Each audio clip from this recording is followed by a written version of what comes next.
welcome back. Well, a big warning this week from ASIO about a nest of spies that apparently have been sent packing back to their home country, the country not revealed. Also within this warning, though, was an increased use of encryption and no longer for good. Joining me live now is Nigel Phair, Director of UNSW Canberra Cyber, our tech talk expert.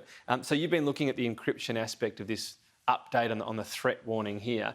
Encryption's often described as a good force out there. A lot it protects, our bank accounts, absolutely, things such as that. But is it being increasingly used for nefarious activity? It is, and last year when the Director General gave his first update, he said 90% of their investigations had an encryption element. This year when he gave his update, he's saying 97% of all ASIO investigations have an encryption element. Is that just anything from WhatsApp and... communications to everything, to laundering of money, hiding money, just generally everything in life. Yeah, and just more and more of these things. Encryption is the basic, relatively, for people that know this stuff, a relatively basic tool that gives anonymity, and from there, authorities what can they do? I mean, if they know people are conducting things through WhatsApp, is there any way to get into that?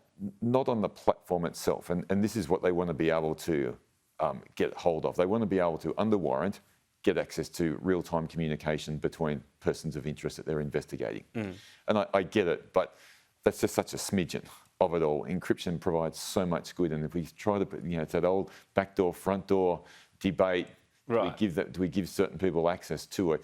Once you create any sort of door into an encryption, criminals will use it themselves. And it could get misused by authorities. Absolutely. This is the thing, if WhatsApp wanted to, they could look at all this communication, but all their systems in place mean that they can't at the moment. Is that... That's correct. They're saying that it's so well encrypted even we don't get to see what's going on, and that's why the criminals love it. But, there is so many different of these platforms out there, it's almost whack-a-mole with that. And, criminals have been hiding their communications for a long time.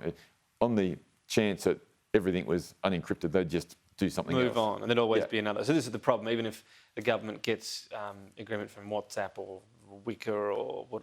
Confide. Yeah. Then they just move Signal, on. So it doesn't really achieve anything other than those platforms will then be open to whatever.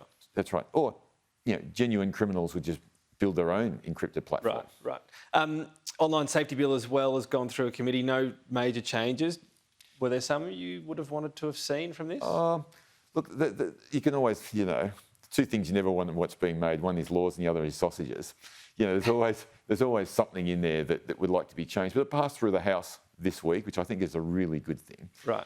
Holistically, the intent is a good thing. It gives the E-Safety Commissioner the ability to take down or request ISPs to take down sites, social media companies to remove posts that are abusive material, this time focused on adults, whereas previous legislation has been child-focused. Speaking of whack-a-mole, good luck with that on Twitter or Facebook. Absolutely. Look, I know you normally don't pull your punches, so if you say you like it, you mean it.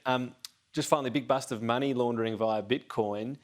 Have they managed to do this essentially? This is because Bitcoin goes into an account and then gets transferred back. It's always in exchange at some point for cash, and that's where the tracking sort of kicks in. Well, so it is the money launderer's vehicle of choice because of its anonymity. Having said that, blockchain is a public ledger, and Bitcoin operates on the public blockchain. So yes, the transactions are anonymous, but the transaction amounts are public. So you can actually follow transactions as they go on, and if there's a particularly large one, in this case, well done to the New South Wales Police for picking it up and working with their law enforcement partners, AUSTRAC, AFP, etc., to investigate it, and they found, a whole lot of other things going on. How do they do that? How do they either access or become part of the public ledger?